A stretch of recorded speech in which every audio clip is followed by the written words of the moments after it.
Hello friends, मेरा नाम मनीष कुमार है और स्वागत करता हूं आप सबका मेरे इस यूट्यूब चैनल साइंस सेंटर पर।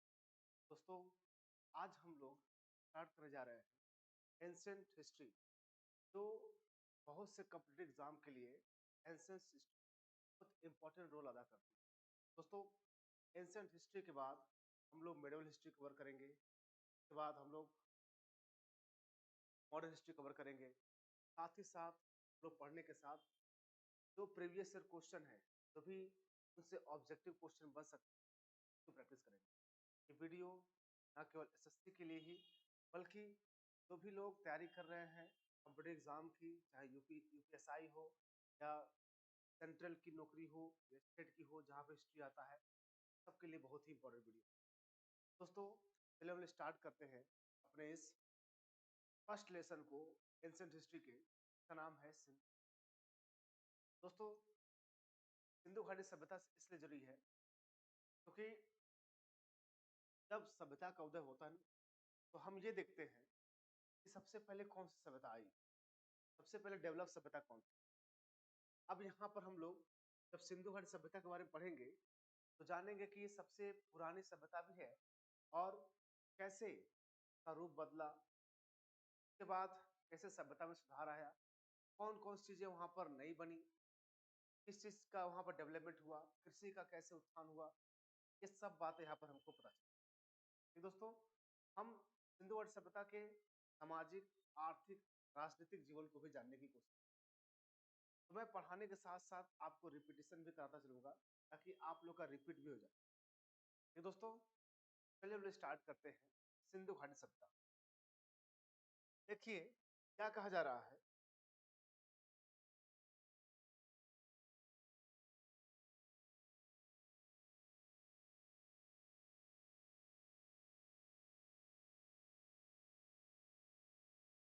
सिंधु घाटी सभ्यता, देखिए इसकी डेट के बारे में बात करें, इसका डेट कब से डिसाइड होता है। रेडियो कार्बन एक मेथड है। रेडियो कार्बन मेथड में जो कार्बन 14 है, कहते हैं कि कार्बन का एक ऐसा तत्व, ऐसा एक कंपोनेंट मान लीजिए, जो जब तक जीव जीवित रहता है तब तक चीज उसके अंदर बनती रहती है। कार्बन 14 जब वो समाप्त होता है, जब उसके मृत्यु हो जाती है, तो कार्बन 14 भी एक निश्चित रेशियो से खत्म होने लगता है। तो जिस निश्चित रेशियो से खत्म होता है, उसके द्वारा हम पता कर लेते हैं कि ओके। तो देखिए क्या कर रहा है, रेडियो कार्बन C14 जैसी नवीन विश्लेषण पद्धति के द्वारा सिंधु सभ्यता की सर्वमान्य तिथि 2400 ईसा पूर्व से 1700 ईसा पूर्व मानी गई है। ठीक है, यानी इसका डेट कब से डिसाइड किया गया है, 2400 ईसा पूर्व से लेकर 1700 ईसा पूर्व माना गया है। हालांकि इस पे कई इतिहासकारों का विवाद भी है, कुछ और थोड़ा सा बढ़ा कर कहते हैं, लेकिन थोड़ा सा घटेगा थोड़ा सा बढ़ेगा, मिला जुला कर बात यही आएगी कि 1700 आते आते इसका क्या होता है, अंत हो जाता है। ठीक है, उसके अंत के भी हम कई कारण पढ़ेंगे। तो यहाँ पर कार्बन C14 के अनुसार तो इसमें बताया गया है कि 2400 ईसा पूर्व से लेकर 2700 ईसा पूर्व तक क्या है, इसका टाइम पीरियड रहा है। अब इसके बारे में कहा गया है, निर्धारण तिथि निर्धारण की कार्बन C14 की खोज अमेरिका के प्रसिद्ध रसायन शास्त्री पी एफ लिब्बी द्वारा 1946 में की गई थी। मतलब 1946 में ही इस रेडियो कार्बन मेथड का क्या हुआ, खोज हुआ था पी एफ लिब्बी द्वारा। ये कौन थे, एक रसायन शास्त्र, अमेरिका के एक रसायन शास्त्र थे, उन्होंने इसकी खोज की थी। और उसके बाद से आप देखते होंगे साइंस में या फिर हिस्ट्री में बहुत सी चीजों की खोज हुई, और कहीं ना कहीं इस कारण 14 के माध्यम से ही हर चीज का पता किया वो कितने साल पुराना है। ठीक है, आगे बढ़ते हम लोग। इस पद्धति में जिस पदार्थ में कार्बन 14 की मात्रा जितनी ही कम रहती है, वह उतनी ही प्राचीन मानी जाती है। यानी हमने बताया था ना, किसी भी मृत जीव या कोई भी वस्तु हो जो सजीव हो, बाद में वो खत्म हो जाए, तो उसका कितना C14 यानी जो कार्बन की जो C14 है, वो कितना खत्म हुई है, हम रेशियो पता कर लेते हैं, तो उससे बता देते हैं कितना साल पुरानी है। ठीक है, अब आते हैं मेन सिंधु घाटी सभ्यता। सिंधु सभ्यता की खोज 1921 में राय बहादुर दयाराम साहनी ने की। पूछा जाए सिंधु सभ्यता की खोज किसने की थी? 1921 में राय बहादुर दयाराम साहनी ने की किया था। एक्चुअली जो राय बहादुर दयाराम साहनी थे वो उस समय अंग्रेजों के टच में थे। अंग्रेजों के टच में रहने की वजह से जो वहां की खुदाई हो रही थी इसमें उनका बहुत इंटरेस्ट था, और वो जब खोज करते हैं तो एक नई सभ्यता पाते हैं। उन्होंने बाद में क्या नाम दिया? सिंधु सभ्यता। ये क्वेश्चन पूछा गया है कि सिंधु सभ्यता की खोज 1921 में किसने किया था? राय बहादुर दयाराम साहनी। कभी कभी तो सन ही पूछ लिया गया है, ईयर ही, किस ईयर में खोज, मिलान करने के लिए दिया जाता है। सिंधु सभ्यता कहिए या हड़प्पा सभ्यता कहिए, ऐसा क्यों है? हड़प्पा सभ्यता सबसे पहले खोजी जाने वाली जो जगह थी वो हड़प्पा ही थी। ठीक है, तो हड़प्पा पूछा जाता, दयाराम साहनी ही थे। और कई बार क्वेश्चन ही पूछा गया कि मिलान करिए, मिलान करिए, बताइए क्या ये सही है?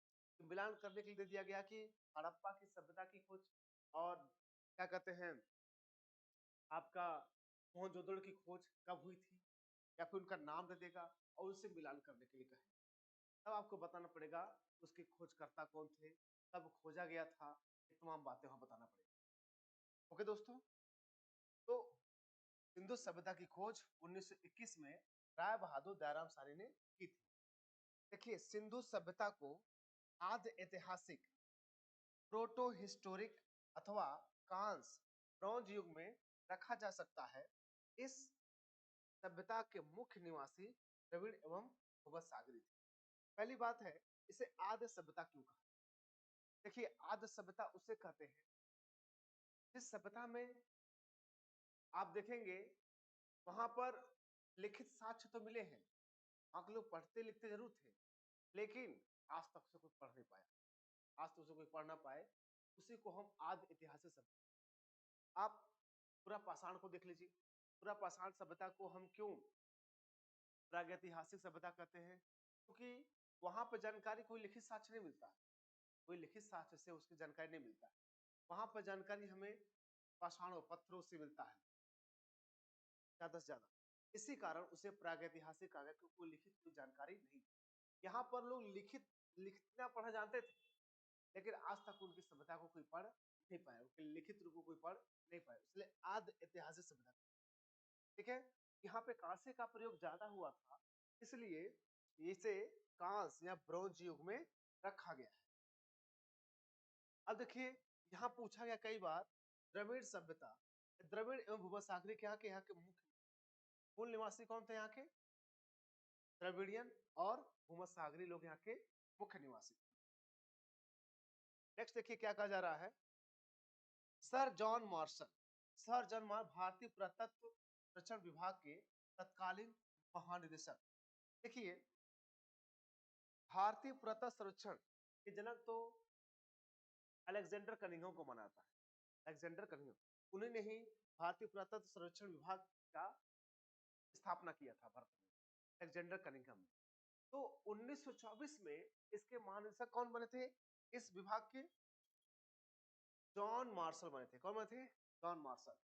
जॉन मार्शल बने थे और 1924 ईस्वी में सिंधु सभ्यता नामक एक उन्नत नगरीय सभ्यता पाए जाने की विधिवत घोषणा की। देखिए 1921 में राय बहादुर दयाराम साहनी ने सिंधु सभ्यता की खोज की। फिर जब खुदाई चालू हुई तो पता चला कि बहुत बड़ी सभ्यता भी, बहुत बड़ी सभ्यता थी। तो वहां पर जो आपके सर जॉन मार्शल, जो से भारतीय पुरातत्व सर्वेक्षण विभाग के महानिदेशक थे, उन्होंने क्या किया, दुनिया को बताया कि भाई तुम जिस सभ्यता के अपने आप की बात करते हो, जो तुम सोचते हो कि हम बहुत सभ्य हैं, गलत है।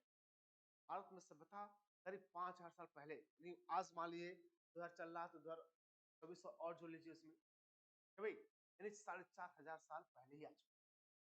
यानी अंग्रेजों को ये सीखने वाली बात थी, जिस चीज की सभ्यता तुम इतना घमंड करते हो, वो सभ्यता भारत ने बहुत 4500 साल पहले ही पाली। ठीक है, क्योंकि जब उस सभ्यता के बारे में हम पढ़ते हैं, सिंधु घाटी सभ्यता के बारे में, तो वहां पर हम देखते हैं कि वेल ड्रेनेज सिस्टम था, सड़कें पक्की थी, घर के एक घरों के बनने का एक अलग सिस्टम हुआ करता था।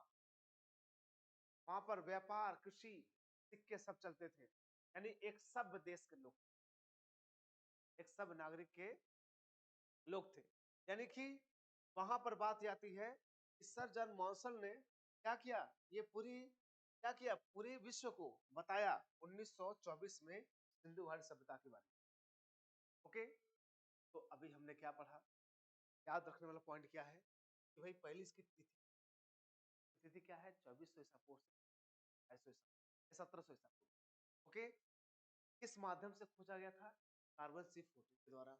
ठीक है, इसकी खोज किसने किया था कार्बन C14 का, पीएफ डिब्बी द्वारा किया था। ओके, ये अमेरिकन थे। कब किया था, 1946 में। अब देखिए, सिंधु सभ्यता कहिए या हड़प्पा सभ्यता, हड़प्पा जो पहला जगह था खोजा गया, इसी कारण इसका नाम हड़प्पा सभ्यता। सबसे पहले इस घाटी में सिंधु सभ्यता घाटी, सिंधु सभ्यता में सिंधु घाटी में सबसे पहले खोजा जाने वाला स्थल कोई और नहीं, हड़प्पा। इसी कारण इसका नाम हड़प्पा सभ्यता। ठीक है, तो यहाँ बात आता है, तो कब किया था, 1921। नाम भी बहुत इंपॉर्टेंट है, ध्यान दीजिए, नाम बहुत इंपॉर्टेंट है। अगर नाम नहीं याद है दिक्कत हो सकती है। तो यहाँ पर कहा जा रहा है कि यहाँ पर 1921 में राय बहादुर दयाराम ने सिंधु सभ्यता की खोज 1921 में की। सिंधु सभ्यता को आद्य ऐतिहासिक या प्रोटो हिस्टोरिक अथवा कांस्य ब्रॉन्ज युग में रखा जा सकता है। तो भाई पूछा जाएगा इससे आद्य ऐतिहासिक सभ्यता क्यों करते हैं, क्योंकि यहाँ पे लिखित साक्ष्य में, लेकिन आज तक कोई पढ़ा नहीं गया है। और कांस्य सभ्यता कांस्य युग में रखा गया क्योंकि कांस्य का यूज हुआ था। यहाँ के निवासी क्या थे, द्रविडियन और भूमध्यसागरीय। और सर जॉन मॉसल ने ही 1924 में दुनिया को बताया सिंधु घाटी सभ्यता के बारे में। तो दोस्तों, आशा करता हूं आप लोगों को समझ में आया होगा। तो हम लोग आगे बढ़ते हैं। ठीक है, देखिए क्या कहा जा रहा है।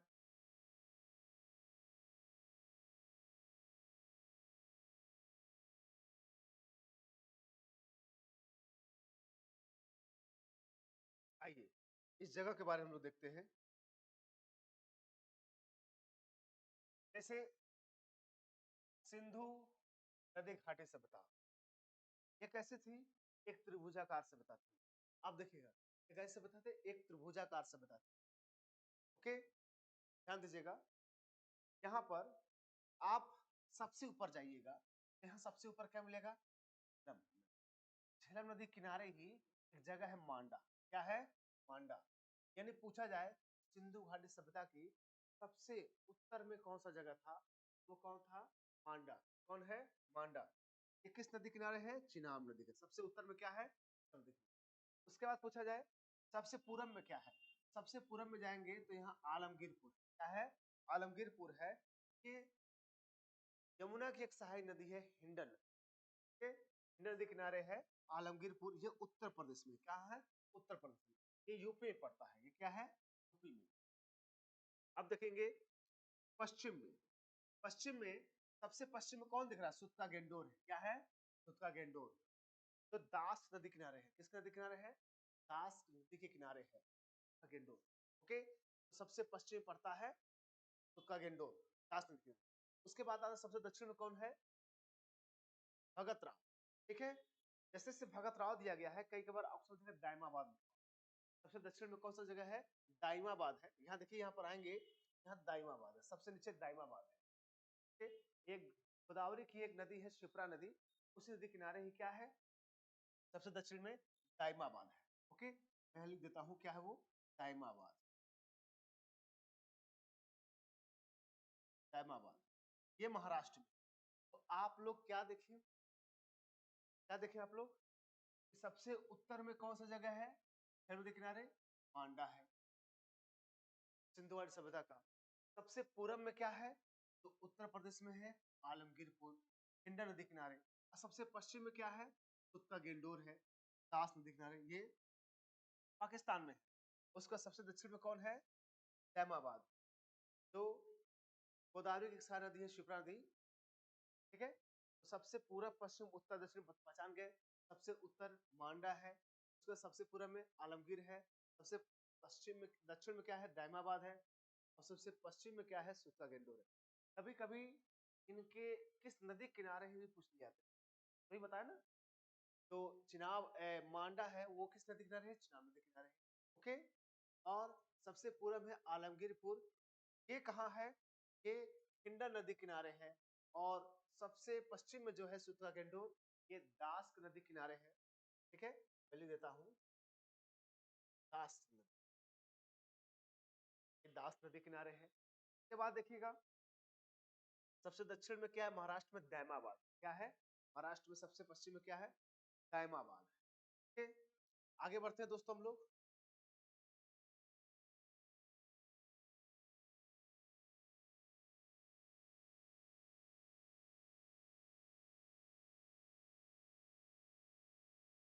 देखिए ये बात बता दिया कि सिंधु घाटी सभ्यता किस आकृति में, एक त्रिभुजाकार आकृति ऐसी है, एक त्रिभुजाकार आकृति। ओके, तो अब देखिए सिंधु सभ्यता के सर्वाधिक पश्चिमी पुरास्थल दास नदी किनारे स्थित तुत्का गेंडोर, जो बलूचिस्तान पाकिस्तान का कौन सा एरिया है, बलूचिस्तान, जो सबसे दक्षिण पश्चिम में था, सबसे पश्चिमी तरफ, यानी सर्वाधिक पुरास्थल क्या है, सर्वाधिक पश्चिमी पुरास्थल दास नदी किनारे स्थित तुत्का गेंडोर बलूचिस्तान में।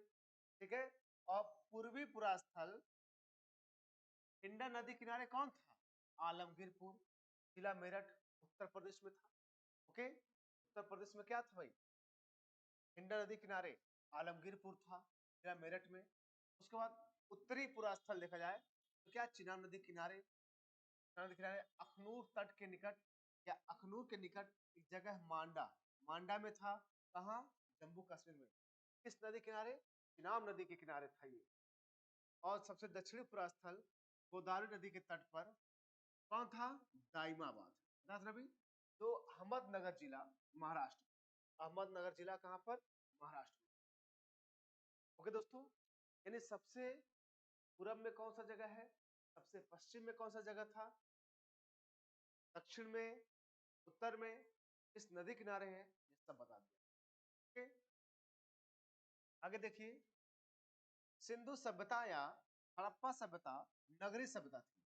नगरीय सभ्यता किसे कहते हैं, जहां पर वेल ड्रेनेज सिस्टम, नगरीय विकास अच्छा हो, जहाँ पर सड़कें पक्की बनी हो, जहाँ पर नालियों की व्यवस्था हो, जहाँ के घर आवास एक वेल मेंटेन सिस्टम में बने हुए हो। ठीक है, उससे हम क्या कहते हैं, यातायात का सिस्टम हो, उसे कोई क्या बोलते हैं हम लोग, एक नगरीय सभ्यता। इसलिए वहां पे आयात निर्यात हो, ये ऐसा था। हाँ, सिंधु घाटी सभ्यता। फिर देखिए सिंधु सभ्यता से प्राप्त परिपक्व अवस्था वाले स्थलों में केवल 6 ही बड़े नगर की संज्ञा दी गई है। फिर देखा जाए सिंधु घाटी सभ्यता बहुत बहुत त्रिभुजाकार एरिया फैला हुआ था, काफी लंबा चौड़ा एरिया था। ठीक है, लेकिन अगर देखा सबसे डेवलप एरिया कौन था, सबसे विकसित था, उसमें 6 ही हैं, मोहनजोदड़ो, हड़प्पा, गडेरीवाला, राखीगढ़ी, कोलाबिरा और कालीबंगन। क्या है, और कालीबंगन।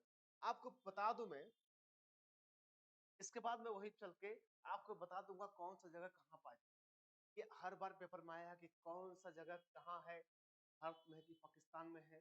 ठीक है, भारत के किस प्रदेश में है, ये सब क्वेश्चन आया है सिंधु घाटी सभ्यता के बारे में। यहाँ देखिएगा धौलावीरा भारत में सिंधु सभ्यता का पहला साइट है, इसे यूनेस्को ने 2021 में विश्व विरासत स्थल में शामिल किया है। धौलावीरा ये कहाँ है, गुजरात में। देखिए स्वतंत्रता प्राप्ति पश्चात हड़प्पा संस्कृति के सर्वाधिक स्थल कहाँ मिले हैं, गुजरात में मिले। कहाँ मिले हैं, गुजरात में मिले हैं। आपको मैं ले चलता हूँ वहां पर, एक मिनट।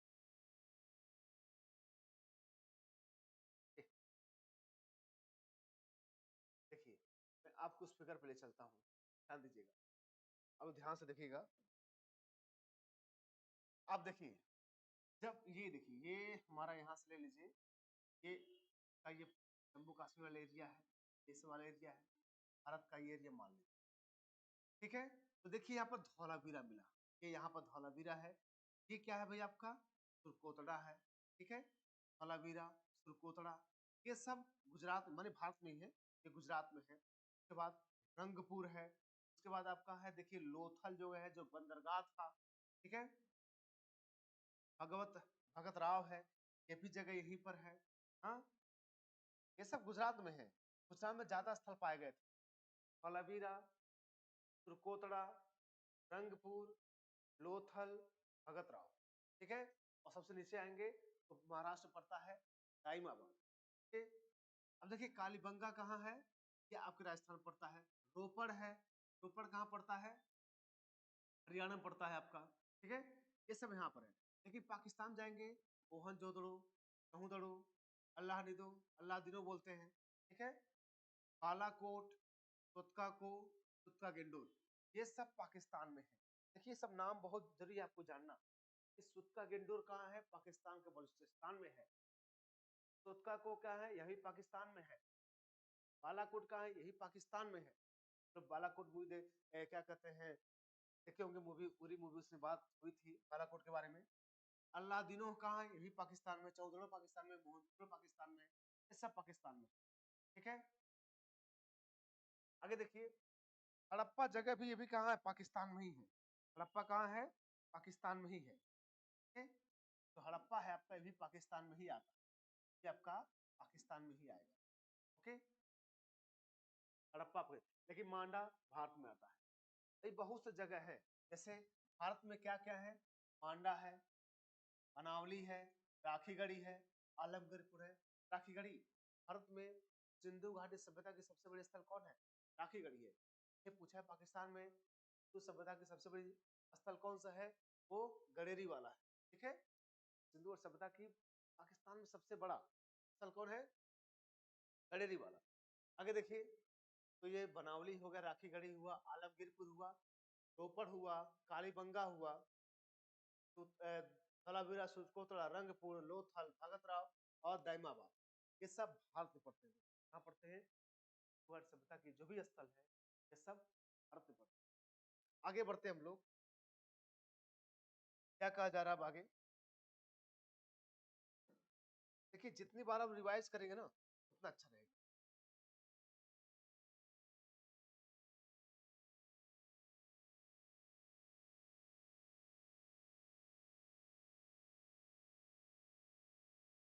भाई देखिए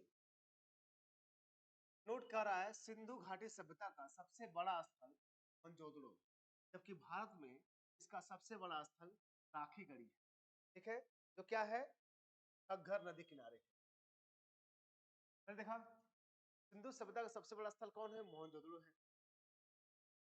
भारत में इसका सबसे बड़ा स्थल कौन है, यानी भारत में सिंधु घाटी सभ्यता का जो सबसे बड़ा स्थल कौन है, वो राखीगढ़ी है, जो घग्गर नदी किनारे है।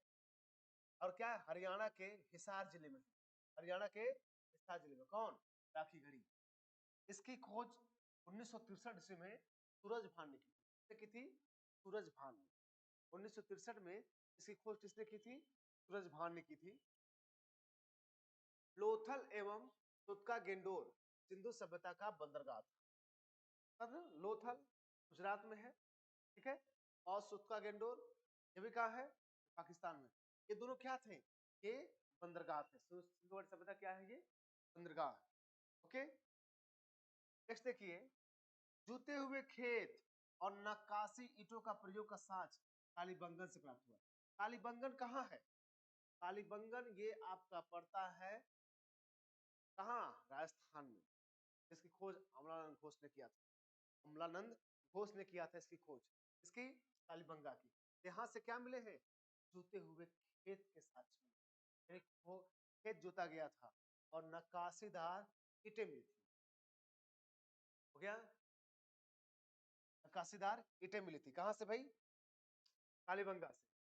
मोहनजोदड़ो से प्राप्त स्नानागार, देखिए स्नानागार की बात है, ये विशाल स्नानागार है, यानी ये सिंधु घाटी सभ्यता की सबसे बड़ी इमारत है। ये सिंधु घाटी सभ्यता की सबसे बड़ी अगर कोई इमारत है वो कोई और नहीं, ये महास्नानागार बोलते हैं इसको। और ये कहाँ है, मोहनजोदड़ो में।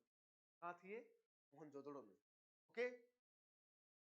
जिसके मध्य स्थित स्नान कुंड बना हुआ था, वो महास्नानागार के बीच में एक स्नान कुंड बनाया गया, ठीक है। इसकी 11.88 मीटर लंबाई थी और 7.01 मीटर वो चौड़ा था और लगभग 2.5 मीटर वो क्या था, गहरा। इसकी आप देख सकते हैं कि लंबाई कितनी है, मतलब इतना 11 मतलब लगभग 12 मीटर लंबा है, ओके। और 7 मीटर लगभग चौड़ा है ये, और 2.5 मीटर क्या है, लगभग गहरा है। ये मां स्नानागार का मतलब मोहनजोदड़ो। नेक्स्ट देखिए अग्निकुंड, यज्ञ वेदी। अग्निकुंड कहाँ से मिला? यज्ञ वेदी बोलते हैं जहाँ अग्निकुंड पूजा पाठ ये लोथल और कालीबंगा से मिला। कालीबंगन बोलते हैं, लोथल और कालीबंगन। कालीबंगन को हम काले रंग की चूड़ियां भी जानते हैं, कालीबंगन का दूसरा नाम क्या है, काले रंग की चूड़ियां। तो ये कहाँ से मिला है? अग्निकुंड, यज्ञ वेदी, लोथल और कालीबंगा से मिला है। दोस्तों इसके पढ़ाने के बाद मैंने क्वेश्चन भी सेट किया है आप लोगों के लिए। अब देखेंगे कि आपको 20-25 क्वेश्चन, 50-60 क्वेश्चन आपको मिलेंगे। मोहनजोदड़ो से प्राप्त एक मूर्तिशील पर 3 मुख वाले देवता पशुपतिनाथ की मूर्ति मिली है, ठीक है। यानी मोहनजोदड़ो से एक मूर्तिशील मिली है। कहाँ से? मूर्तिशील कहाँ से मिली है? मोहनजोदड़ो से मिली है। और इस पर 3 मुख वाले देवता की बात हो रही है। इस मुख पर 3 मुख वाले देवता, जिसे हम पशुपतिनाथ के नाम से नाम से भी जानते हैं, वहां मूर्ति मिली है। अब एक क्वेश्चन पूछेगा, 3 मुख वाले देवता की मूर्ति हड़प्पा सभ्यता के किस स्थल से मिली है? तो कहां से मिली है? मोहनजोदड़ो से मिली है। उनके चारों ओर क्या थे भाई? हाथी, गैंडा, चीता, भैंस विराजमान है, ठीक है। यानी जहां बैठे हैं वो, वहां कहीं हाथी उनके एक तरफ है, गैंडा है, चीता है, भैंसा के बने हुए। तो 3 मुख वाले देवता मोहनजोदड़ो से मिले हैं। तो अभी आपने क्या देखा इसमें? सबसे बड़ा स्थल कौन है? राखीगढ़ी है। कहाँ? भारत में, पाकिस्तान में मोहनजोदड़ो है। और राखीगढ़ी कहाँ है भाई? ये घग्गर नदी किनारे हरियाणा के धार जिले में है। की खोज 1963 में 1963 में सूरज भान ने की थी। और लोथल और सुतका गेंडोर ये क्या थे भाई? बंदरगाह के बारे में बताया है। टूटे हुए खेत और नक्काशीदार ईंटों के प्रयोग का साक्ष्य कहाँ से मिला है? कालीबंगन से मिला है, ओके। मोहनजोदड़ो से प्राप्त महास्नानागार मिला है, ठीक है, जो सबसे बड़ी इमारत मानी गई। और अग्निकुंड, वेदी ये लोथल और कालीबंगा से मिले हैं, ठीक है। और मोहनजोदड़ो से प्राप्त 3 मुख वाले देवता मिले हैं, जिसे पशुपतिनाथ की संज्ञा दी गई है। ओके दोस्तों, हम लोग आगे बढ़ते हैं। देखिए मेरी कोशिश रहेगी कि पूरा रिवीजन कराते चलूं आप लोग, ओके। पूरा रिवीजन कराते चले ताकि आप लोग के दिमाग में सब बातें फिट हो। नेक्स्ट देखिए क्या कहा जा रहा है। मोहनजोदड़ो से एक नर्तकी की एक कांस्य मूर्ति मिली। देखिए आप लोग देखते हो नटराज, एक नाचती महिला मूर्ति बनी होगी, तो कहीं ना कहीं उसका संबंध मिलता है हड़प्पा सभ्यता से मिलता है। ये बहुत पुरानी है ये, ठीक है। तो मोहनजोदड़ो से एक नर्तकी की कांस्य की मूर्ति मिली है, तो मैंने पूरा एक 3 मुख वाले देवता की मूर्ति मिली। ये सब कहाँ से मिल रहा है बताइए? 3 मुख वाले देवता और नर्तकी की मूर्ति मोहनजोदड़ो से मिली। हड़प्पा की मोहरों पर सबसे अधिक एक श्रृंगी पशु का अंकन मिला है। जब वहां की मोहरों की बात करते हैं, ठीक है, तो हड़प्पा के कहते हैं कि एक सिंह वाला, ठीक है, एक श्रृंगी पशु का अंकन मिलता है, ठीक है। यानी एक सिंह वाले पशु, जहां से प्राप्त एक आयताकार मुहर में स्त्री के गर्भ से निकलता पौधा चित्रित किया गया है। इन्हीं को उर्वरता की देवी माना गया है। क्या माना गया? यानी उनके गर्भ से, एक स्त्री के गर्भ से निकलता हुआ पौधा चित्रित किया गया है, जो मातृ देवी की उपाधि से दिया गया, हो गया, या उर्वरा की देवी कहा गया। ये आयताकार मुहर में मनके बनाने के कारखाने लोथल और चौधड़ो, ये दोनों भारत में है, ठीक है। सॉरी, चौधड़ो पाकिस्तान में, लोथल भारत में है, ठीक है। लोथल भारत में है ये, ओके। लिख देता हूँ सही से। लोथल, लोथल कहाँ से मिला है? भारत से मिला है, ओके। तो मनके बनाने कारखाने लोथल है और चौधड़ो है, ओके। नेक्स्ट बढ़ते हैं। सिंधु सभ्यता की लिपि भाव चित्रात्मक है। यानी सिंधु सभ्यता की लिपि कैसी है? ये भाव चित्रात्मक लिपि। कैसी लिपि है? भाव चित्रात्मक। क्यों इसे भाव चित्रात्मक लिपि कहा गया? क्योंकि इस सभ्यता को कोई पढ़ नहीं पाया। ठीक है, इस सभ्यता को कोई पढ़ नहीं पाया। और ये कैसे लिखाते थी? ये लिपि दाएं से, पहले दाएं से लिखी जाती थी और ये बाएं की ओर लिखी, दाएं से बाएं की ओर लिखी जाती थी। उसके बाद जब अभिलेख एक से अधिक पंक्तियों का होता था तो पहली पंक्ति दाएं से बाएं और दूसरी बाएं से दाएं ओर लिखी जाती थी। मतलब कहिए पहले दाएं से बाएं ओर आइए, फिर जब 2 लाइन का है तो फिर यहाँ से बाएं से फिर दाएं आइए। ठीक है, पहले दाएं से बाएं फिर बाएं से दाएं की ओर लिपि लिखी जाती है। लेकिन हालांकि आज तक इसे कोई पढ़ नहीं पाया। ठीक है, इसलिए इसे आदि ऐतिहासिक सभ्यता कहा। देखिए नोट, लेखन कला की उच्चतर प्रणाली विकसित करने वाली पहली सभ्यता सुमेरिया की सभ्यता थी। सुमेरियन सभ्यता जो बाद में मेसोपोटामिया की सभ्यता कहलाई, ये दजला और फरात नदी किनारे है। ठीक है, आपके पहाड़ी देशों में, ठीक है, वहां डेवलप हुई थी फारस की खाड़ी। अब हमारी बात यह आती है कि ये लेखन कला की उच्चतर प्रणाली पहले कहाँ आई? लेखन कला की उच्चतर प्रणाली पहले सुमेरिया की सभ्यता कहाँ आई थी? सुमेरिया की सभ्यता में। और सिंधु सभ्यता के लोगों ने नगरों तथा घरों के विन्यास के लिए ग्रिड पद्धति अपनाई। ग्रिड पद्धति मतलब होता है कि नालियों का अलग व्यवस्था हो, सड़कों का अलग व्यवस्था हो। ठीक है, वहां की सड़कें जो थी ना नालियों से सटे हुए जाती थी। सड़क के किनारे ही नालियों का वेल ड्रेनेज सिस्टम डेवलप किया गया था, यानी ग्रिड पैटर्न पर थी। और सड़कें उस समय एक दूसरे को समकोण पर काटती थी 90 डिग्री पर। ओके, अभी आपने इसमें क्या पढ़ा कि नर्तकी की मूर्ति या कांस की मूर्ति कहाँ से मिली है? मोहनजोदड़ो से मिली थी। ठीक है, हड़प्पा की मोहरों पर सबसे अधिक किसका अंकन मिलता है? एक श्रृंगी पशु का अंकन मिलता है। यहाँ से प्राप्त आयताकार मोहर में स्त्री के गर्भ से क्या हुआ? स्त्री गर्भ से निकलता पौधा चित्रित किया गया है। इससे क्या कहा गया? उर्वरता की देवी कहा गया। ओके, और मनके बनाने के कारखाने कहाँ से मिले? लोथल और सौंदड़ों से मिले हैं।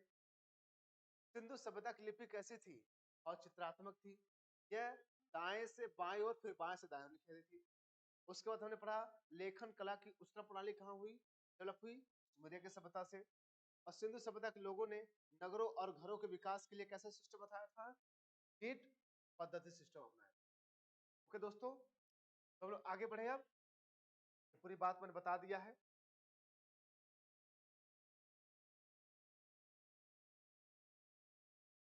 देखिए आप लोग के लिए क्वेश्चन आ गया, बहुत अच्छी बात है, मैंने आप लोग को क्वेश्चन सेट कर दिया है ताकि आप लोग प्रैक्टिस भी करते चले।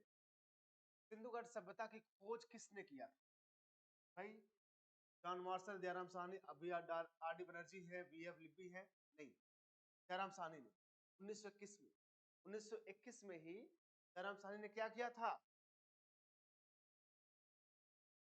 सिंधु घाटी सभ्यता की खोज की थी। मोहनजोदड़ो की खोज किस वर्ष में हुई थी? मोहनजोदड़ो की खोज 1922 में किया गया था। राखाल दास बनर्जी ने खोज की थी। किसने खोज की? राखाल दास बनर्जी ने। देखिए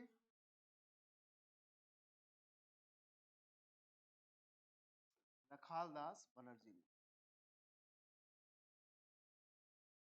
इन्होंने खोज की थी किसकी भाई? मोहनजोदड़ो की। किसकी? मोहनजोदड़ो। भारत में सिंधु सभ्यता का सबसे बड़ा स्थल कौन सा है? कौन है? राखीगढ़ी है। सिंधु सभ्यता का सबसे बड़ा भारत में पूछा, भारत में कहाँ है? ये हरियाणा के हिसार जिले में ना, है ना भी आपको, हरियाणा के हिसार जिले में घग्गर नदी किनारे की। उसके बाद सिंधु सभ्यता का सबसे पश्चिमी स्थल कौन सा है? सबसे पश्चिम में कौन है? हम लोग बताए थे तुतका गेंडोर, जो दास नदी किनारे, जो पाकिस्तान के बलूचिस्तान प्रांत, जो पाकिस्तान के बलूचिस्तान प्रांत में है। ओके दोस्तों, तुतका गेंडोर। आगे बढ़ते हम लोग, क्या कहा जा रहा है?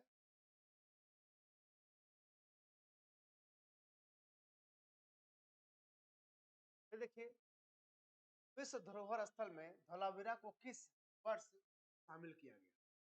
विश्व धरोहर स्थल में तो धौलावीरा था ना यूनेस्को में। धौलावीरा को 2001 में, कब? 2021 सॉरी 2021 में शामिल किया गया था। कब? 2021 में शामिल किया गया धौलावीरा को। सिंधु सभ्यता का अग्निकुंड यज्ञ विधि कहाँ से प्राप्त हुआ है? बताइए भैया, अग्निकुंड कहाँ से प्राप्त हुआ है? कालीबंगा से। भारत में कहाँ से प्राप्त हुआ है? कालीबंगन से प्राप्त हुआ है। इसकी खोज किसने की थी? अमलानंद घोष ने किया था खोज इसकी। इसको कालीबंगन का मतलब क्या होता है? कालीबंगन का मतलब काले रंग की चूड़ियां। तो दोस्तों मोहनजोदड़ो में स्थित स्नानागार की लंबाई कितनी थी? देखो भाई लंबाई तो बताया 11.5 मीटर थी इसकी। तो सबसे बड़ी इमारत मानी जाती है मोहनजोदड़ो की। तो सिंधु सभ्यता की सबसे बड़ी इमारत कौन थी भाई? क्या थी? महास्नानागार थी। ओके, नेक्स्ट क्वेश्चन है हड़प्पा सभ्यता की लिपि किस प्रकार की थी? अभी बताया था वहां की लिपि थी जो थी भाव चित्रात्मक थी, जिसे कोई पढ़ नहीं सका अभी तक। और लेखन कला की सबसे पहले स्टार्ट करने वाला देश कौन था? कौन सा सभ्यता थी? सुमेरिया की सभ्यता सबसे पहले लेखन कला विकसित की थी। ओके, नेक्स्ट देखते हैं।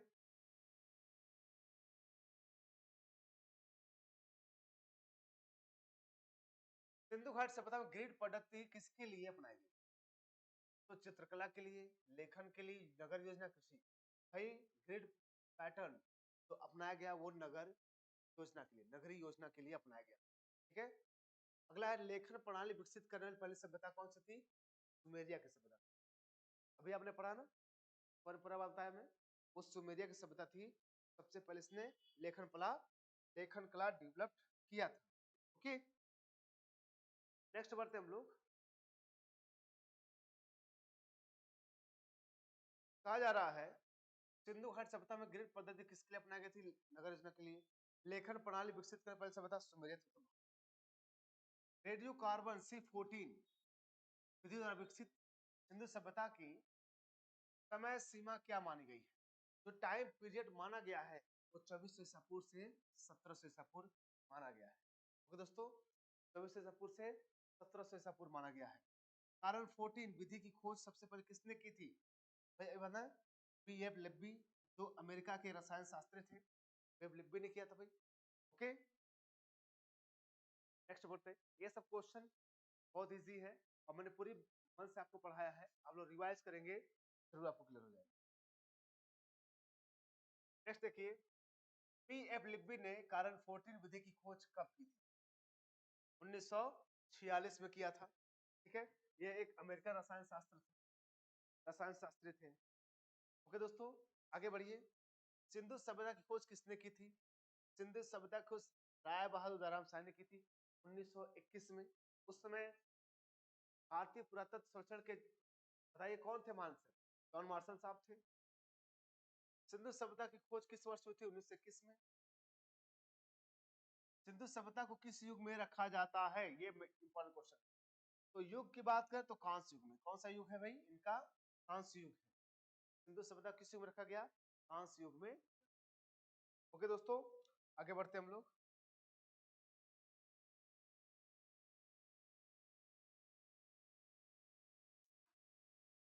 फिर देखिए क्या कहा जा रहा है। सिंधु सभ्यता को किस प्रकार की सभ्यता माना गया है? ग्रामीण, धार्मिक, नगरीय, खाना बदोश। सही। सिंधु सभ्यता को कौन सा सभ्यता माना गया भाई? किस प्रकार की? नगरीय सभ्यता माना गया है। इस सभ्यता को नगरीय सभ्यता माना गया है। इस सभ्यता के प्रमुख निवासी कौन थे? इस सभ्यता के प्रमुख निवासी कौन थे? द्रविड़ एवं भूमध्यसागरीय लोग थे ना। यहाँ के मूल निवासी द्रविड़ और भूमध्यसागरीय लोग थे। सिंधु सभ्यता का ये नाम की औपचारिक घोषणा किसने किया था? किसने दुनिया बताया था सिंधु घाट सभ्यता के बारे में? सिंधु घाट सभ्यता सबसे पहले बताया था सर जॉन मार्शल ने बताया था। सिंधु सभ्यता की औपचारिक घोषणा कब की गई थी? 1924 में। कब किया गया था? 1924 में किया गया था। सिंधु घाटी सभ्यता के बारे में औपचारिक घोषणा की गई थी इस सभ्यता के बारे में 1924 में। किसने किया था? सर जॉन मार्शल ने किया था। नेक्स्ट बढ़ते हम लोग। अब देखिए यहाँ पे ये डायरेक्ट क्वेश्चन पूछे गए यहाँ से। आप देख सकते हैं यहाँ से डायरेक्ट क्वेश्चन पूछे गए हैं। कुछ पुरास्थल के नाम दिए गए। इन पुरास्थलों के नाम दिए गए हैं। हड़प्पा किस नदी किनारे है? रावी नदी किनारे। देखिएगा, ये पंजाब के प्रांत का साहिवाल जिला है, वहां इससे मिला है, वहां पर है। और इसकी खोज दयाराम साहनी ने 1921। माधव स्वरूप वत्स और व्हीलर भी थे, लेकिन सबसे मेन नाम दयाराम साहनी। ठीक है, अब देखिए नदी पूछा गया, नदी किस नदी किनारे है? अभी कोई डायरेक्ट क्वेश्चन आए हैं यूपी पुलिस में, आप देखिएगा यूपीएसआई में देखिएगा, कई ऐसे एग्जाम है डायरेक्ट क्वेश्चन मैचिंग करने के लिए दिया जाता है, तो बता किस नदी किनारे है, कहाँ पे स्थित है। तो अभी बताया ना, हड़प्पा जो है रावी नदी किनारे थी, मोहनजोदड़ो किस नदी किनारे है, सिंधु नदी किनारे है। मोहनजोदड़ो किस नदी किनारे है, सिंधु नदी किनारे है मोहनजोदड़ो। आप देखेंगे चौदड़ो, चौदड़ो किस नदी किनारे है, ये भी सिंधु नदी किनारे, पाकिस्तान में ही है। इसकी खोज किसने की थी, मैके, ठीक है। लेकिन ये मोहनजोदड़ो की खोज ये पाकिस्तान के सिंध प्रांत का दरकाना जिला है, और इसकी खोज राखाल दास बनर्जी ने 1922 में किया। चौदड़ो भी सिंधु नदी किनारे है, ठीक है, पाकिस्तान में है, और इसके मैके और एनजी मजूमदार ने खोज की थी। कालीबंगन, ये देखिए इसकी खोज, बड़ा इंपॉर्टेंट नाम है अमलानंद घोष, ओके, और वी के थापर नाम बहुत आता है, अमलानंद घोष, ठीक है, 1951 में। ये राजस्थान, ये कहा घग्गर नदी किनारे, आप देखेंगे घग्गर नदी किनारे है ये, और ये कहां पर है, राजस्थान का हनुमानगढ़ जिला, राजस्थान का हनुमानगढ़ जिला। आगे चल के जब पढ़ते सिंधु सभ्यता के बारे में, तो इसको एक अलग सभ्यता का नाम दे दिया जाता है, ठीक है, लेकिन अभी हम ये सिंधु घाटी सभ्यता से अटैच करके पढ़ते हैं। तो ये कालीबंगन नदी किनारे है, ओके, ए सॉरी, ये कहां पर है, घग्गर नदी किनारे है, राजस्थान के हनुमानगढ़ जिला की खोज किसने की थी, अमलानंद घोष ने। कोट दीजी, ये भी कहां है, सिंध प्रांत का खैरपुर स्थान, सिंधु नदी किनारे है ये, पाकिस्तान में। ये फजल अहमद ने खोज किया था कोट दीजी का। रंगपुर मादर नदी किनारे है, ये कहां है, गुजरात के काठियावाड़, गुजरात में ये, बस याद रखिए गुजरात में ये। इसकी खोज किसने की थी, रंगनाथ राव ने। किसने की, रंगपुर को आप रंग दीजिए रंगनाथ, रंगनाथ जी ने क्या कर दिया, रंग से रंग दिया, ऐसे याद कर सकते हैं किसने खोज की थी इसकी, तो रंगनाथ राव ने रंगपुर की खोज की थी, जो गुजरात के मादर नदी किनारे है। रोपड़ जो सतलज नदी किनारे है, कहां पर, पंजाब का, पंजाब का कौन सा जिला, रोपड़ जिला, ठीक है, उसी में जो जगह है रोपड़ जगह है, और ये जगदत्त शर्मा ने इसकी खोज की थी। लोथल, लोथल कहाँ है, ये भोगवा नदी किनारे है, गुजरात में ही, गुजरात में ही है, और इसकी खोज भी रंगनाथ राव ने। लोथल और रंगपुर, लोथल और रंगपुर की खोज जो है रंगनाथ राव ने किया था। एक लोथल जो है भोगवा नदी किनारे है, और रंगपुर माधव नदी किनारे है। आलमगीरपुर बताया है बहुत अच्छी तरह से, ये हमारे उत्तर प्रदेश का है, हिंडन नदी किनारे है, उत्तर प्रदेश का जिला जो है मेरठ हो गया, वहां पर है, और इसकी खोज जगदत्त शर्मा ने, जगदत्त शर्मा ने भी दो जगह खोज की है, कौन कौन सी, एक रोपड़ की खोज की है, ठीक है, और एक आलमगीरपुर की खोज की है जगदत्त शर्मा ने। तुतका गेंडोर बताया ना, ये दास नदी किनारे है, पाकिस्तान के बलूचिस्तान प्रांत, ठीक है, ये पाकिस्तान के बलूचिस्तान प्रांत में है ये, ठीक है। तुतका गेंडोर ये ऑरेल स्टाइन ने इसकी खोज किया था। बनमाली, ये बनावली कहे, बनावली कहे या बनमाली कहिए, ये रंगपुर नदी है, रंगपुर नदी किनारे है ये हरियाणा के हिसार जिले में स्थित, और रविंद्र सिंह बिष्ट ने इसकी खोज की थी। धौलावीरा ये लूनी नदी किनारे है, ये गुजरात के कच्छ जिला में, ओके, और जेपी जोशी ने इसकी खोज की थी। सोतका को ये शादी कौर नदी है, उसके शादी कौर नदी के किनारे खोज किया था, ठीक है, और जॉर्ज डेल्स ने इसकी खोज की थी। तो देखिए यहां से डायरेक्ट क्वेश्चन बने हैं यूपी पुलिस में, यूपीएसआई से, ये कौन सी जगह, हम बता के किस नदी किनारे बैठे हैं, किस नदी किनारे स्थित है, इसकी खोजकर्ता कौन थे, खोजने वाले कौन थे, यहां से बार बार क्वेश्चन। हम लोग आगे बढ़ते हैं, इसको देख लीजिएगा आप लोग बार बार।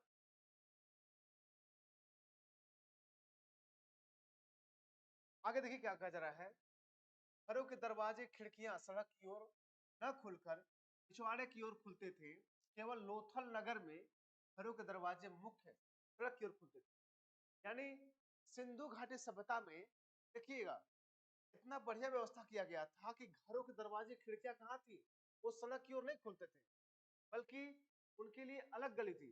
सड़क की ओर देखा जाए तो उनका बैक वाला पीछे वाला भाग हुआ करता था, यहाँ पर सड़क को किनारे दरवाजे नहीं खुलते थे, तो घरों के दरवाजे खिड़कियां सड़क की ओर नहीं खुलती थी। लेकिन लोथल जगह ऐसा है जो कहाँ है, गुजरात में है। कहाँ है, गुजरात में।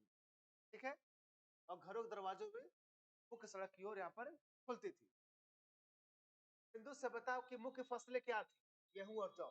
यहाँ पर किसका उत्पादन होता था, गेहूं और जौ का उत्पादन होता था। सैंधव वासी मिठास के लिए शहद का प्रयोग करते थे। यहाँ पर भी शहद का भी क्या होता था, प्रोडक्शन होता था। मिट्टी से बने हल, अब देखिए यहाँ क्वेश्चन पूछा गया, जो मिट्टी से बना हल इसके साक्ष्य कहाँ से मिले, ये बनमाली से मिले। क्या है, बनमाली मतलब कहाँ है, हरियाणा में। हरियाणा में है बनमाली। ठीक है, वहां से मिला ये मिट्टी से बने हल का साक्ष्य। वही मैंने आपको बताया ना, एक सेकंड में क्लियर कर लूं। मिट्टी से बने हल, ये बनमाली कहाँ है भाई, हरियाणा में है। ठीक है, रविंद्र सिंह बिष्ट ने इसकी खोज की, तो हरियाणा में है ये। ओके,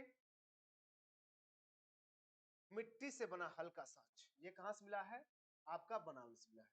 रंगपुर एवं लोथल, रंगपुर भी गुजरात में है, लोथल भी गुजरात में है। यहाँ से चावल के दाने मिले हैं। क्या मिले हैं, चावल के दाने, जिससे धान की खेती होने का प्रमाण मिलता है। यानी यहाँ धान की खेती भी होती थी। चावल के प्रमाण का साक्ष्य लोथल से ही प्राप्त हुए, यानी चावल का प्रमाण में जो साक्ष्य मिला, कहाँ मिला है, लोथल से मिला है। और लोथल कहाँ है, ये गुजरात में है। कहां पर है, गुजरात में। ठीक है, तो हमने देखा तुर्कोतड़ा, कालीबंगन या कालीबंगा लोथल से संध्यावासी घोड़ों के अश्व पंजर मिले हैं। यानी ये बात देखिए, कई इतिहासकार कहते हैं कि यहाँ घोड़े के कोई साक्ष्य नहीं, घोड़े के कोई साक्ष्य नहीं। ये कहा था कि भारत में जब ये हमारे पश्चिमी देश के लोग जब भारत में आए थे, यानी पर्शियन लोग, तभी उनके साथ भारत में घोड़ा आया था। शुरू भारत में घोड़े नहीं थे। तो कहीं ना कहीं सिंधु सभ्यता इस पर लेकर के भी बहुत विवाद है। घोड़ों के पंजर के हो गया, अश्व पंजर के साक्ष्य मिले की बहुत। यहाँ तौल की काय कैसे संभवतः 16 के अनुपात में, यानी 1:16 ऐसे कर सकते हैं। 16 के अनुपात में ऐसा यहाँ पर रेशियो लगाया था। क्या तौल की इकाई, सिंधु सभ्यता के लोग यातायात के लिए 2 पहियों एवं 4 पहियों वाली बैलगाड़ी या भैंस गाड़ी का उपयोग करते थे। ओके दोस्तों, यानी कि यहाँ पर सिंधु सभ्यता के लोग यातायात के लिए 2 पहियों या 4 पहियों गाड़ी का भी, बैलगाड़ी का, भैंस गाड़ी का उपयोग करते थे। अब यहाँ देखिए मेन बात क्या है याद रखने वाली। पहली बात है कौन सा, यहाँ पे घरों के दरवाजे मेन सड़क की ओर नहीं खुलते थे। यहाँ की मुख्य फसलें क्या थी, गेहूं और जौ थी। शहद, मिठास के लिए शहद का उपयोग करते थे। मिट्टी से बने हल, मिट्टी से बना हल कहाँ मिला था, मिट्टी से बने हल वो बनमाली से मिला था या बनावली से मिला था, जो हरियाणा। रंगपुर और लोथल, यहाँ से चावल के दाने मिले हैं, धान की खेती का होने का प्रमाण मिलता है। ठीक है, लोथल से। तुर्कोतड़ा, कालीबंगन, यहाँ से अश्व पंजर घोड़ों के मिले हैं। तौल की इकाई 16 के अनुपात में थी, अभी आपको बताया। सिंधु सभ्यता के लोग यातायात के लिए 2 पहियों एवं 4 पहियों वाली बैलगाड़ी या भैंसा गाड़ी का उपयोग कर। आगे बढ़ते हैं हम लोग। आप लोग रिवीजन जब तक करते रहेंगे आपको याद रहेगा। अब चीजें यहां से आती हैं, देखिए क्या कहा जा रहा है। सिंधु सभ्यता में विदेशी व्यापार, विदेश से क्या क्या आता था, जैसे क्या आयात होती थी। देखिए आप प्रदेश का नाम लिखा हुआ है, तांबा। तांबा कहाँ से आता, खेतड़ी की जगह था, बलूचिस्तान में, ओमान से आता था। ठीक है, तांबा वहां से आता था भारत में, खेतड़ी, बलूचिस्तान, ओमान। चांदी अफगानिस्तान से आता था, ईरान से आता था, चांदी लाया था। सोना काठियावाड़, अफगानिस्तान और ईरान। देखिए सोना जो है मेनली ईरान से आता था, लेकिन यहाँ से भी कहीं कहीं अंश मिलते हैं काठियावाड़ और अफगानिस्तान से। तीन कहाँ, अफगानिस्तान और ईरान से। ठीक है, तो अभी देखिए तांबा जो है खितड़ी, बलूचिस्तान और ओमान। खितड़ी जगह का नाम है। चांदी अफगानिस्तान से, ईरान से आता था। ओके, आगे बढ़ते हम लोग। वैसे ये कुछ ज्यादा पूछा नहीं गया है, लेकिन फिर भी जानकारी है इस चैप्टर की, तो इसे याद ही रखिए तो अच्छी बात है। मेसोपोटामिया के अभिलेखों में वर्णित मेहुला, मेलुहा शब्द, मेलुहा कहिए मेहुला कहिए, इस शब्द का अभिप्राय सिंधु सभ्यता से है। मेसोपोटामिया, जब सिंधु घाटी सभ्यता के लोग मेसोपोटामिया के लोग से व्यापार करते थे, तो मेसोपोटामिया के लोग सिंधु घाटी सभ्यता लोग को मेलुहा करते थे। क्या कहते थे? मेलुहा नाम से पुकारते थे। तो ये पूछा जाता है कि वहां के अभिलेखों में, मेसोपोटामिया के अभिलेखों में एक मिला है वर्ड मेलुहा, ये किसके लिए था? ये जो वर्ड है, ये इसका अभिप्राय सिंधु सभ्यता से इससे था, सिंधु सभ्यता से। ओके, सिंधु सभ्यता हड़प्पा संस्कृति का शासन वणिक वर्ग के लोगों के हाथों में। वणिक वर्ग मतलब जो पैसे वाले लोग थे, जो धनी वर्ग के लोग, जिनका प्रशासन में ज्यादा मुख्य योगदान था, उन्हीं को वणिक वर्ग कहा। फिर सिंधु सभ्यता यानी हड़प्पा संस्कृति का शासन किसके वर्ग था? वणिक वर्ग के हाथों में। एक पिगट, एक इतिहासकार ने, उन्होंने कहा है कि हड़प्पा और मोहनजोदड़ो को एक विस्तृत साम्राज्य की जुड़वा राजधानी कहा है। पिगट, इन्होंने हड़प्पा और मोहनजोदड़ो, ये एक दूसरे क्या है? जुड़वा राजधानी। हड़प्पा और मोहनजोदड़ो क्या थी? एक दूसरे की जुड़वा राजधानी।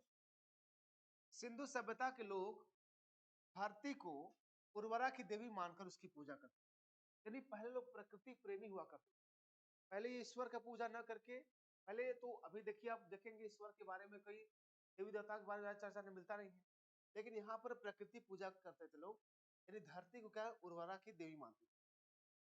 वृक्ष पूजा एवं शिव पूजा के प्रचलन के साथ भी हिंदू सभ्यता से मिलते हैं, यानी वृक्ष पूजा भी मिला है, यहाँ पे वृक्षों की पूजा होती थी, शिव पूजा होती थी, इस सब के प्रचलन के साथ भी हिंदू सभ्यता से मिले। आप लोग देखते हैं स्वास्तिक चिन्ह, आप देखते हैं स्वास्तिक चिन्ह ऐसे बनता है ना, ये स्वास्तिक चिन्ह, ये स्वास्तिक चिन्ह अभी के नहीं है, बहुत पुराने हैं, ये इधर का ही नहीं है 100 2 साल 3 साल, ये बहुत पुराना है, ये हड़प्पा सभ्यता से इसका संबंध है। स्वास्तिक, ठीक है, यानी स्वास्तिक चिन्ह संभवतः हड़प्पा सभ्यता की देन है, यानी उस सभ्यता से मिला हुआ है। इस चिन्ह से सूर्य उपासना, यानी सूर्य की उपासना, सूर्य की पूजा का अनुमान लगाया जाता है, ठीक है, यानी इसका मतलब होता है सूर्य उपासना, सूर्य की पूजा से। सिंधु घाटी सभ्यता में, यानी सिंधु घाटी के नगरों में किसी मंदिर के अवशेष नहीं मिले हैं, यानी सिंधु घाटी सभ्यता में कोई मंदिर था, पूजा था, मंदिर था ही नहीं तो पूजा की बात। वो लोग प्रकृति प्रेमी हुआ करते थे, यानी कोई मंदिरों के साक्ष्य नहीं मिले हैं। मंदिर कहाँ मिले हैं? एक्चुअली मेसोपोटामिया मिले, ठीक है, मंदिरों के साक्ष्य कहाँ मिले हैं? मेसोपोटामिया मिले। आगे बढ़ते हम लोग, क्या कहा जा रहा है?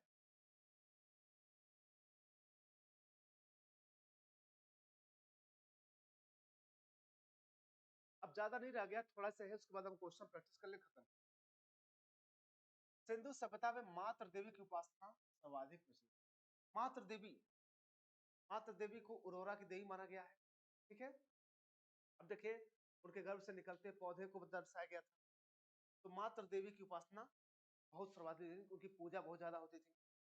पशुओं में कौन सा? कुबड़ वाला सांड, इस सभ्यता के लोगों के लिए विशेष पूजित है, यानी कि इस सभ्यता में पहले कुबड़ वाले सांड की पूजा की जाती थी।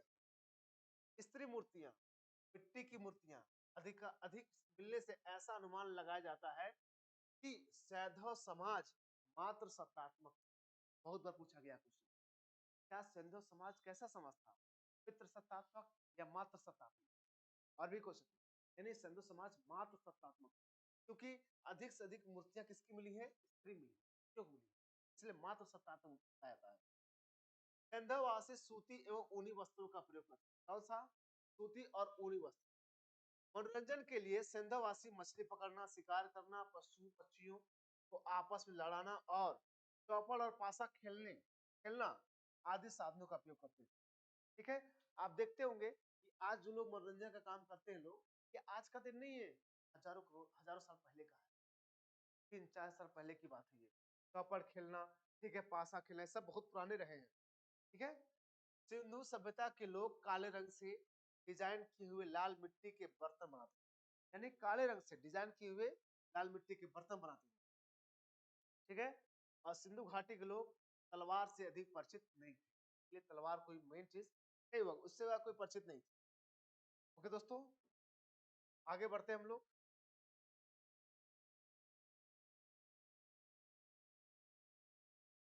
कालीबंगा एकमात्र हड़प्पा कालीन स्थल था जिसका निचला नगर, निचला शहर समान लोग रहने के लिए हेतु भी किले से घिरा हुआ था। आपको बता दें, तो शहर दो भागों में, एक निचला शहर, एक ऊंचाई पर स्थित शहर। निचले शहर एक निचला जहां सामान्य लोग रहते थे, सामान्य लोग, निचला शहर बोलता, इसे निचला शहर बोला गया। ठीक है, क्या बोला गया? निचला शहर। और एक होता था ऊंचाई पर, इसे बोले दुर्ग, इसे दुर्ग या गढ़ बोला गया। यहाँ पर प्रमुख वर्णिक वर्ग के लोग रहते हैं, जो प्रशासन में जिनका योगदान था। वर्णिक वर्ग जिससे प्रशासन का नहीं होता, वो ऊंचाई पर रहते थे। और नीचे लोग सामान्य हुए, व्यापारी लोग हुए, ठीक है, आम जन सामान्य लोग रहा करते थे। ठीक है, तो कहा जाता है कि कालीबंगन एक ऐसा स्थल था तो, अच्छा ये जो दुर्ग था ना, इसको चारों तरफ से घेरा गया अधिकतर जगहों पर, लेकिन निचला नगर को घेरा भी गया था। कहां पर? वो था कालीबंगा। यानी जो समान लोग रहने के लिए निचला जो शहर था, यहाँ पर किले से घिरा हुआ था, ये भी इसको घेरा गया। ठीक है, कालीबंगन का अर्थ होता है क्या? काली चूड़ियां। यहाँ से पूर्व हड़प्पा स्तरों के खेत जोते जाने के और अग्नि पूजा की प्रथा के प्रमाण मिलते हैं। ओके दोस्तों, यानी यहाँ पर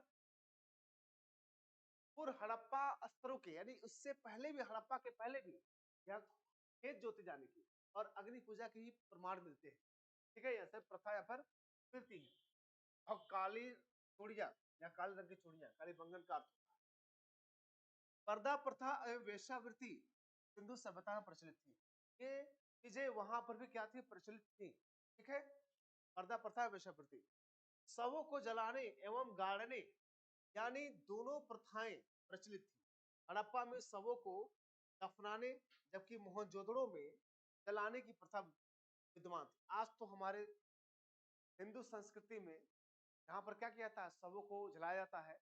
लेकिन आप देखिए हड़प्पा सभ्यता में कहीं कहीं जब देखेंगे कि शवों को जलाने की प्रथा कहाँ थी? दफनाने की प्रथा हड़प्पा में, हड़प्पा में दफनाया जाता था, जबकि मोहनजोदड़ो में क्या किया था? उन्हें जलाया था। यानी दोनों प्रथाएं थी उस समय, दोनों प्रथाएं थी, जलाने की भी और दफनाने की भी। लोथल एवं कालीबंगन में युग्म समाधियां मिली हैं। युग्म समाधि मतलब क्या? दो लोग एक साथ लड़ा गया, दो तीन लोग एक साथ, युग्म समाधियां कहा। फिर देखिए क्या कहा जा रहा है? सिंधु सभ्यता के विनाश का संभवतः सबसे प्रभावी कारण बाढ़। अब पूछा जाता है तो सिंधु सभ्यता समाप्त कैसे हो गई? कैसे उसका समय पीरियड 1700 ईसा पूर्व तक आकर रुक गया? लोग कहते हैं ऐसे इतिहास का कई बात, कई लोग कहते हैं बीमारी फैल गई, कई लोग कहते हैं नदी का वहां सूख जाना, लोग पलायन कर गए, कई लोग कहते हैं नहीं कुछ और बाढ़ आ गया, बहुत के लोग कहते हैं परमाणु विस्फोट हुआ, पता नहीं, इसे बहुत सी बात करते हैं। लेकिन सबसे संभावित कारण जो माना गया वो था बाढ़। ठीक है, यानी बाढ़ के आने के कारण वहां पर सभ्यता समाप्त हो गई। आग में पकी हुई मिट्टी को टेराकोटा कहा जाता है। जो आग में पकी हुई मिट्टी थी उसको क्या कहता था? टेराकोटा कहा जाता है। ठीक है दोस्तों, आगे बढ़ते हैं। अब क्वेश्चन बस बचे हैं, 10-15 क्वेश्चन बचे हैं, इसको जल्दी से खत्म कर लेते हैं और हमारा वीडियो यहीं पे रुक जाए। ओके दोस्तों, पहला क्वेश्चन क्या कर रहा है? सिंधु सभ्यता में मुख्य फसलें कौन सी थी? चावल, मक्का, गेहूं, जौ, कपास और मूंगफली, बाजरा, चना। तो आपको मैंने आंसर बता दिया ताकि खोजना ना पड़े। गेहूं और जौ, ये बता दो ना। सब सिंधु सभ्यता में सबसे ज्यादा किसकी खेती होती थी? ओके, कौन सी मुख्य? गेहूं, जौ थी। सिंधवासी मिठास के लिए किसका प्रयोग करते थे? भाई उस समय तो शहद थी, गुड़ बनाने का कोई प्रथा थी नहीं, तो शहद का प्रयोग करते थे। लोथल नगर की विशेषता क्या थी? लोथल जो नगर था की क्या विशेषता थी? देखो भैया आपको बताया ना, यहाँ के घरों के दरवाजे मुख्य सड़क की ओर खुलते थे।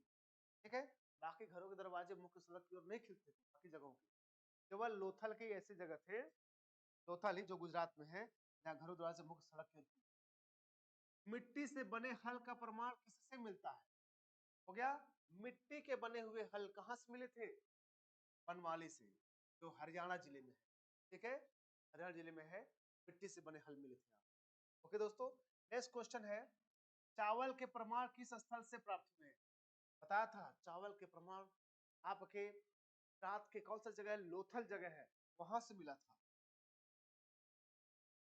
सिंधु काल में विदेशी व्यापार हेतु कौन सी वस्तुएं आयातित की जाती थी? कौन सी वस्तुएं? भाई गेहूं तो लाया नहीं गया था, इसका कोई मतलब ही नहीं था। ठीक है, मूंगफली, हाथी दांत, ये सब बातें, सोना चांदी, टीन, यानी ये सब चीजें बाहर से मंगाई, व्यापार किया था। ओके, नेक्स्ट क्वेश्चन देखिएगा आप लोग।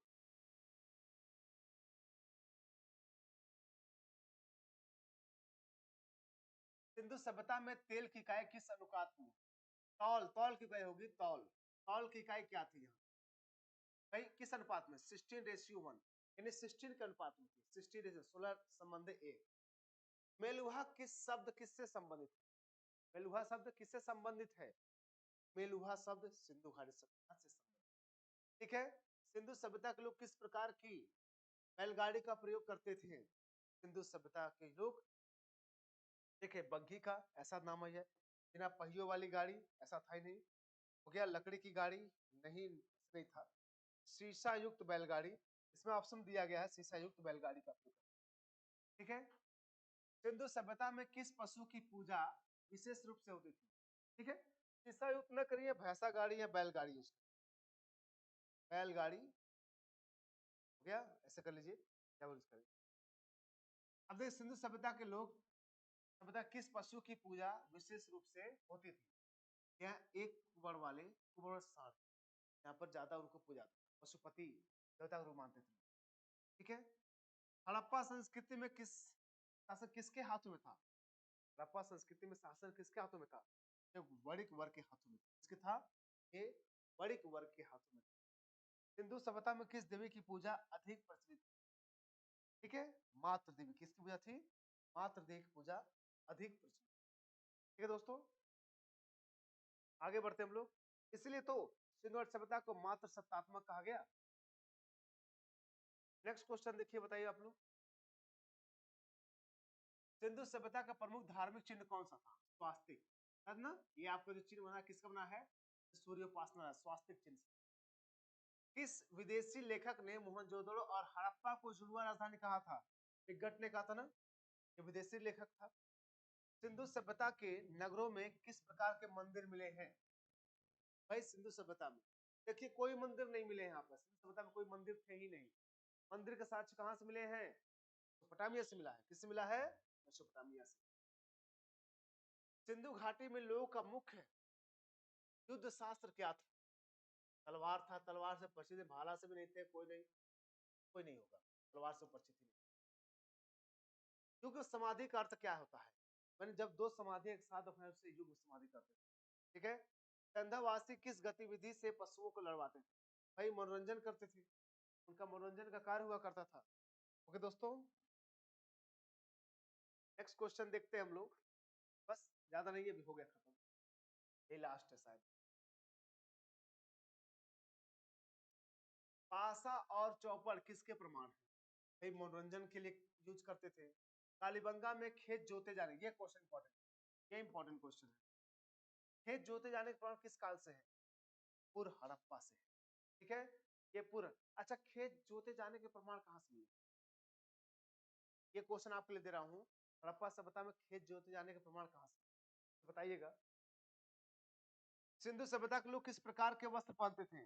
वो ऊनी और सूती वस्त्र पहनते थे। सिंधु सभ्यता के लोग किस देश से तांबा आयात करते थे? ओमान से, ओमान से।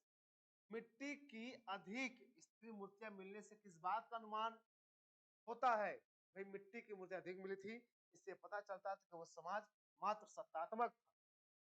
सिंधु सभ्यता के लोग धरती को क्या मानते थे? उर्वरता की देवी मानते। क्या मानते थे? उर्वरता की देवी मानते। नेक्स्ट बढ़ते हम लोग अगले क्वेश्चन पर।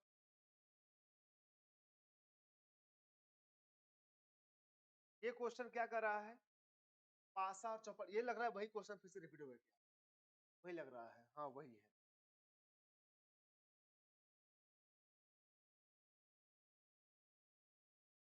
यस। सिंधु सभ्यता में किस स्थान से अस्थिपंजर मिले हैं? ठीक है, सोना चांदी लोहा धातु, किस धातु से बने थे? इसका कोई विकल्प नहीं है, ये तो थोड़ा सा रॉन्ग हो गया क्वेश्चन। सिंधु वासी मनोरंजन के लिए निम्न के क्या करते थे? वो चौपड़ और पासा खिला करते थे। सिंधु सभ्यता के लोग किस रंग के बर्तनों पर डिजाइन करते थे? भाई वो काले रंग से बनी लाल मिट्टी के बर्तन पर क्या करते थे? डिजाइन करते थे। सिंधु घाटी के लोग किस शास्त्र से परिचित नहीं थे? वो तलवार से परिचित नहीं थे। सिंधु सभ्यता में कालीबंगा का क्या अर्थ होता है? काली चूड़ियां। ये इंपॉर्टेंट क्वेश्चन है। कालीबंगा कई बार पेपर पूछा गया। कालीबंगा से कौन सी धार्मिक प्रथा के प्रमाण मिले हैं? अग्नि पूजा के। किससे मिले हैं? अग्नि पूजा के प्रमाण मिले हैं। कहां से? कालीबंगा। ओके, नेक्स्ट बढ़ते हम लोग।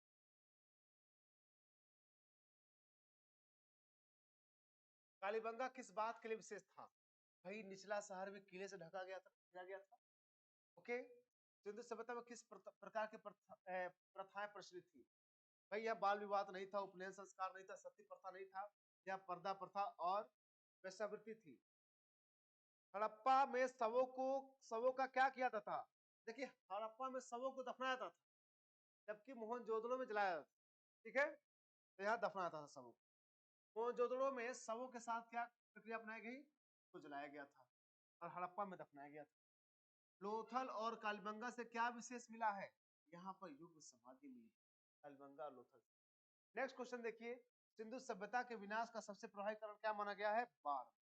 क्या माना गया था? यहाँ पर बाढ़ ही माना गया। ओके दोस्तों,